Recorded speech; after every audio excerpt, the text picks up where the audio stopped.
Good morning, সবাই কেমন আছো? আশা করি সবাই ভালো আছো, আমিও ভালো আছি। এখন 7:30 বাজে, এখন থেকে ব্লগটা শুরু করলাম। আর দেখো আজকে না এখানে মেঘলা হয়েছে, বৃষ্টি হয়নি কিন্তু মেঘলা হয়েছে আর ঠান্ডা ঠান্ডা বাতাস বইছে, হয়তো কোথাও বৃষ্টি হয়েছে তাই ঠান্ডা বাতাস এত বইছে। কি বলো তো, যদি বৃষ্টি হয় এখানে অনেকটা ঠান্ডা পড়বে। আমার না আবার ঠান্ডাকালটা ভালো লাগে না, গরম যতই হোক না কেন আমি মেনে নিতে পারি, কিন্তু ঠান্ডাটা আমার একদম সহ্য হয় না। গাছে জল দিয়ে দিলাম আর এদিকে একটা ফুল ফুটেছে, আমি দেখাচ্ছিলাম। দেখো আমাদের কটাটা না ভেঙে গেছে, তো এই কটাটা আমরা অ্যাপ্লাই করে দিয়ে এসেছি সারাই করার জন্য। ততক্ষণে আমরা থাকবো কোথায় বলো তো, একটা ভাড়া ঘর নিয়ে থাকতে হবে, কারণ কোয়ার্টারে থাকতে থাকতে ওরা সারাই করবে না, আমাদেরকে চলে যেতে হবে, তারপর ওরা সারাই করবে। সরকারি কোয়ার্টার তো নিজেরা সারাই করতে পারবো না, অ্যাপ্লাইটা করে দিয়েছি, সারাই করতে তো সারাই করে দেবে, হয়তো দেরি হবে কিন্তু সারাই করে দেবে, সরকারি জিনিস তো জানো তো। আর এদিকে পুচকু সোনাদেরকে আমি খাওয়াচ্ছিলাম। কী বলো তো, ওই যে সজনে পাতা হয় না, ওটা আমার ছেলে তুলে নিয়ে এসেছিলো, বললো খাইয়ে দিতে। আর এদিকে তোমার দাদাভাই বললো একটুখানি কফি করতে, আছে চা করতে না, মেঘলা হয়েছে, কফি খেতে ইচ্ছে করছে তাই কফি করছি।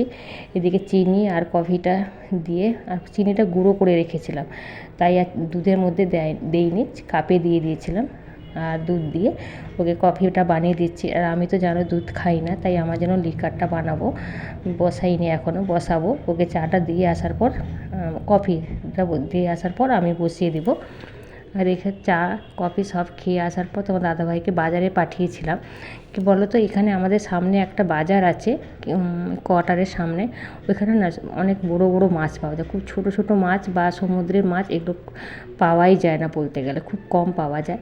তো আজকে ও দাদাভাই ছুটি আছে, তখন আমি বললাম যে আজকে না আমাদের কোয়ার্টারের থেকে 20 মিনিটের পর একটা বাজার আছে, তো সেখানে তাকে যেতে বললাম। ওইখানে সমুদ্রের মাছ পাওয়া যায়, সব সময় পাওয়া যায়, কিন্তু তোমার দাদাভাই তো যেতেই পারে না, যখন অফ থাকে তখন যায়, যখন যেতে হয় অফিসে তখন তো যেতে পারে না, কারণ ও তো 9টা 9:30টার মধ্যেই বেরিয়ে যেতে হয় মাঝে মাঝে।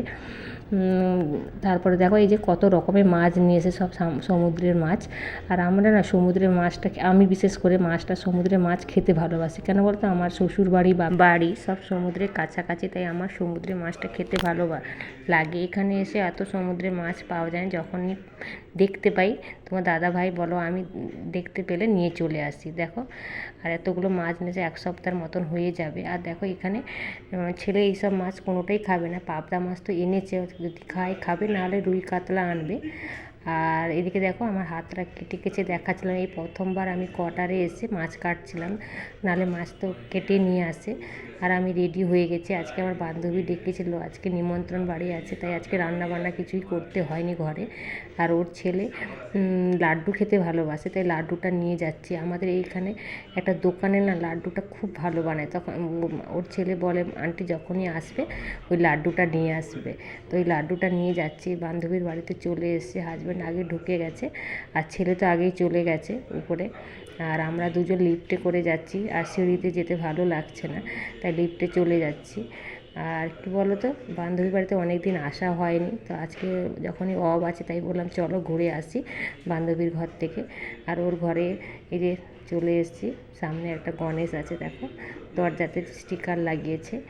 আর এদিকে বান্ধবী ওইদিকে রান্না করছে, আর আমি দেখাচ্ছিলাম। দেখো ওই চলে এসেছি, তারপরে বৃষ্টি শুরু হয়ে গেছে এখানে।